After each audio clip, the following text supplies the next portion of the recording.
Bendiciones con todos. Tema 93 de las verdades de la palabra de Dios.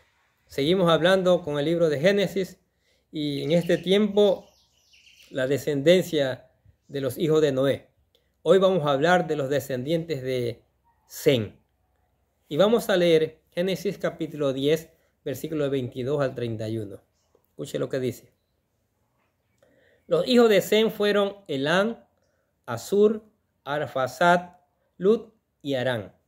Los hijos de Arán, Uz, Hul, Heter y Mas. Arfaxad engendró a Sala y Sala engendró a Eber. Y Eber nacieron dos hijos. El nombre del uno fue Peleg, porque en sus días fue repartida la tierra, y el nombre de su hermano Joctán.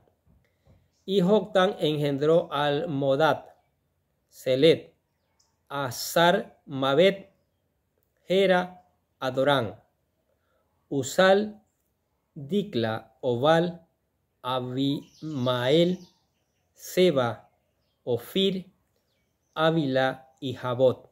Todos estos fueron hijos de Joctán.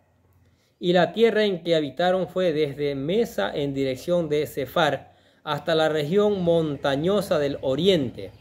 Estos fueron los hijos de Sem por sus familias, por sus lenguas, en sus tierras, en sus naciones. Finalmente llegamos a los hijos de Sem, los cuales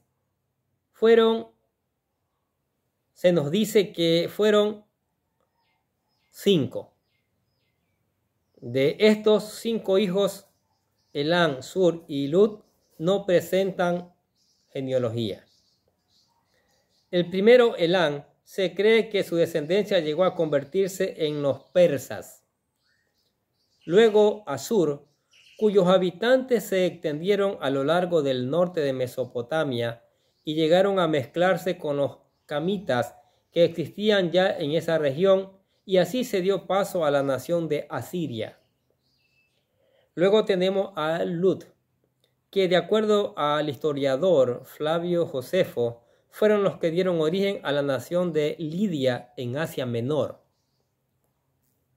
Luego tenemos a 2 hijos de Sem que sí presentan genealogías.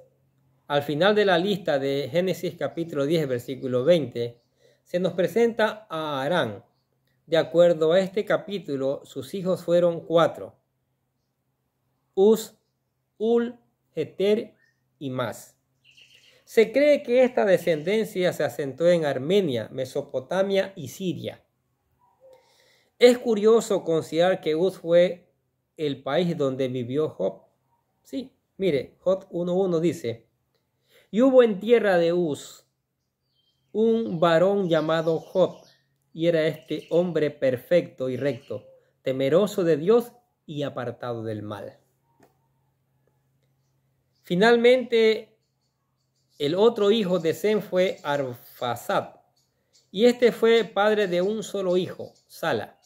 Pero Sala engendró a Eber, de donde algunos opinan que proviene el nombre de hebreo que se le daría origen a Abraham. Luego Eber engendró 2 hijos, a Peleg y a Joctán. Dice allí el texto: y a Eber nacieron 2 hijos. El nombre de uno fue Peleg, porque en sus días fue repartida la tierra, y el nombre de su hermano Joctán. Es interesante ver la declaración que se presenta alrededor de la persona de Peleg. Dice: porque en sus días fue repartida la tierra. Esta declaración es un anuncio profético de cómo la tierra sería repartida en sus tiempos después del diluvio. Al respecto de él, el testimonio de los eruditos no es unánime. Algunos opinan que estos fueron grandes mercaderes navegantes, y otros opinan que llegaron a ser piratas y que se extendieron hacia el sur de Mesopotamia. Algunos opinan que los pelegistas fueron echados de sus tierras por los griegos y estos terminaron siendo absorbidos por ellos. Ahora, es de Peleg que vendrá el linaje de donde nacería Abraham. Ojo con eso, el padre de Israel. tal y como se menciona en el siguiente capítulo que estudiaremos más adelante, ¿sí? De Génesis capítulo 11, del 19 al 26. Mire, de Peleg desciende a la familia de Abraham. Luego tenemos los descendientes del segundo hijo de Eber, Joctán, que fue 13 en total. 13, él sí tuvo bastantes hijos.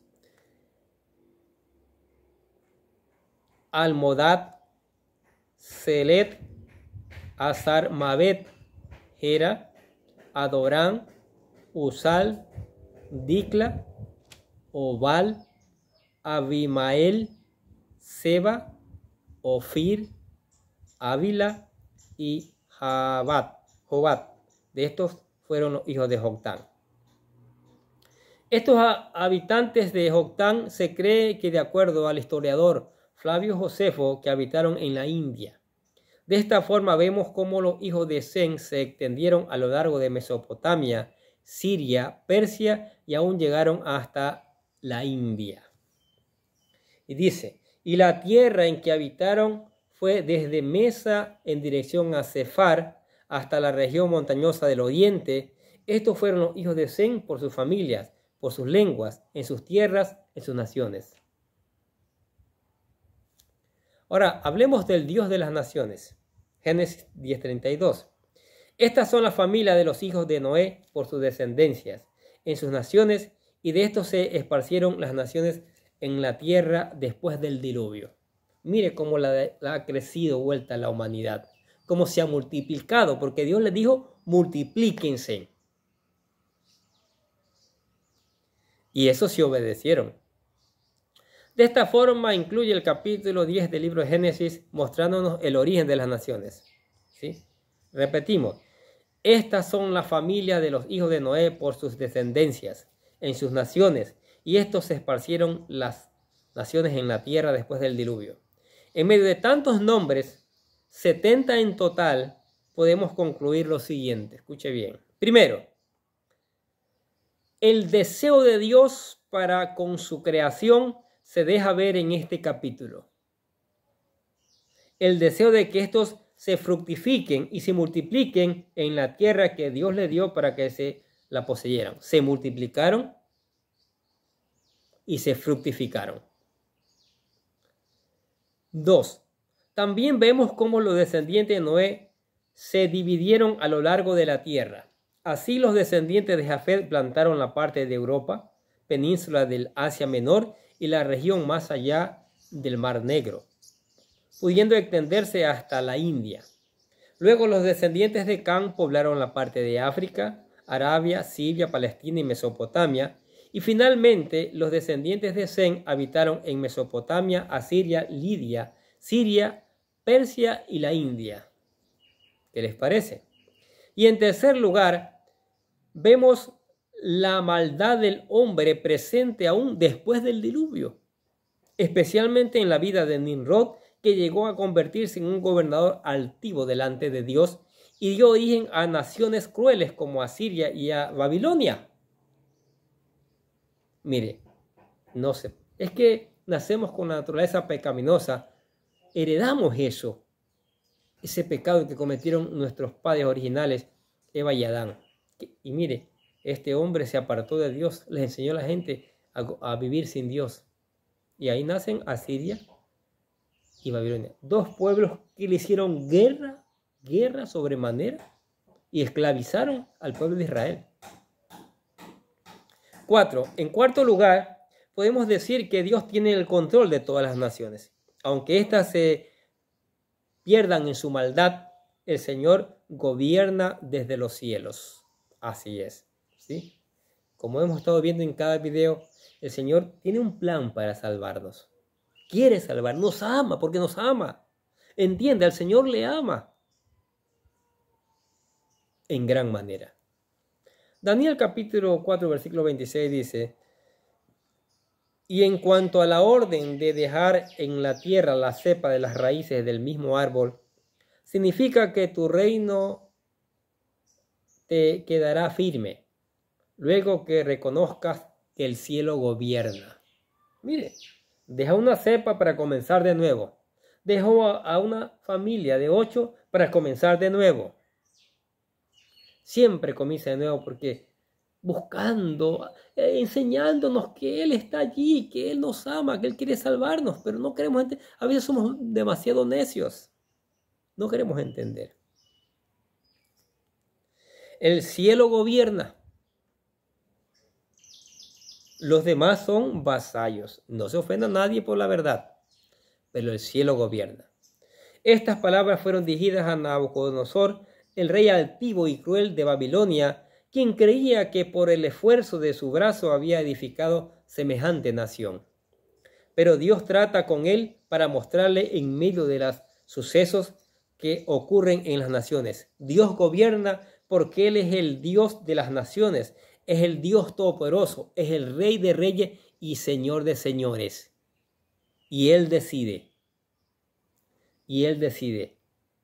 Y Él gobierna. Miren cómo le dio tremenda lección. Después hablaremos más de Babilonia, de este rey, como Dios le convirtió en una bestia. Lea el libro de Daniel, qué maravilloso libro. Oiga. En la oportunidad y en la sabiduría del Señor hablaremos de ese maravilloso libro. Pero mire, ¿qué les ha parecido a estas descendencias? Cómo se ha multiplicado sobre la faz de la tierra las naciones que han formado, la extensión de tierra que han ocupado en todas las partes del mundo y cómo se ha extendido hasta ahora. Somos, creo, ahorita ya más de 8,000 habitantes. ¿De cuál de los 3 hijos descenderá usted? Hay que investigar, hay que indagar, hay que ver más allá de dónde vienen sus descendientes. Dice que ahora hay programas para investigar, no sé. Pero sea donde vengamos, hay un Dios tan maravilloso. Hay un Dios que nos ama con amor eterno, que decidió entregar a su Hijo Jesucristo para salvarnos. Sí, para llevarnos a formar un pueblo especial, el nuevo Israel, el Israel espiritual que se lo llevará a la eternidad. Por eso le presentamos la oración para aceptar a Cristo, como decimos, nosotros le llamamos la oración de fe. Que usted la haga, que usted acepte a Jesucristo como su Señor y Salvador. Busque convertirse en un verdadero hijo de Dios, no un hijo de palabra nomás, sino de hechos y en verdad. Y la oración dice, querido Dios, o amado Dios, sé que soy un pecador y que nada de lo que hago puede hacerme ganar el cielo o la vida eterna. Creo que Jesucristo murió por mí, derramando su sangre para lavar todos mis pecados para ser redimido, y que se levantó de la tumba al tercer día. Ahora mismo lo recibo como mi Salvador personal, confiando solamente en Él como mi único camino al cielo. Señor Jesús, séllame y lléname con tu Espíritu Santo, y escribe mi nombre en el libro de la vida para ser salvo. Y decimos, gracias, amado Padre Celestial, por regalarme la vida eterna. ¿Qué les parece? ¿Usted aceptó a Jesucristo? ¡Wow! ¡Qué tremendo!, ¿no? Si usted lo aceptó a Jesucristo como su Señor y Salvador, usted ha dado el paso más importante de su vida. ¿Sí? Usted ha dado el paso más importante de toda su vida. Entonces tiene que venir a Él. ¿Sí? Tiene que venir a la palabra y meditar todos los días en esa palabra y dejar que esa palabra le llene. Dejar que esa palabra siga construyendo su vida. Dejar que esa palabra siga animándole, fortaleciéndole e enseñándole, ¿sí? Así como pedimos que esta palabra que va a ser enviada por todos los lugares, sea esta palabra llegando a los corazones de miles, de millones de personas y que se conviertan a los pies de Cristo. Que esta palabra los traiga a los pies de Cristo, Señor. Por eso te alabamos y glorificamos tu nombre y te damos gracias porque sabemos que tu palabra va a hacer ese efecto, porque tu palabra nunca llega vacía. Todos nos rendimos al poder de tu palabra, quiera o no, Señor. Bendito seas en el nombre de Jesús. Y le damos gracias a ustedes, los bendecimos a ustedes que escuchan la palabra del Señor. Sigamos escuchando, sigamos poniendo en práctica esta maravillosa palabra. Sigamos reenviando a otros para que conozcan también estas verdades del Señor. también conozcan estas maravillosas verdades. Y nosotros desde acá les deseamos a ustedes que tengan un día lleno de bendiciones.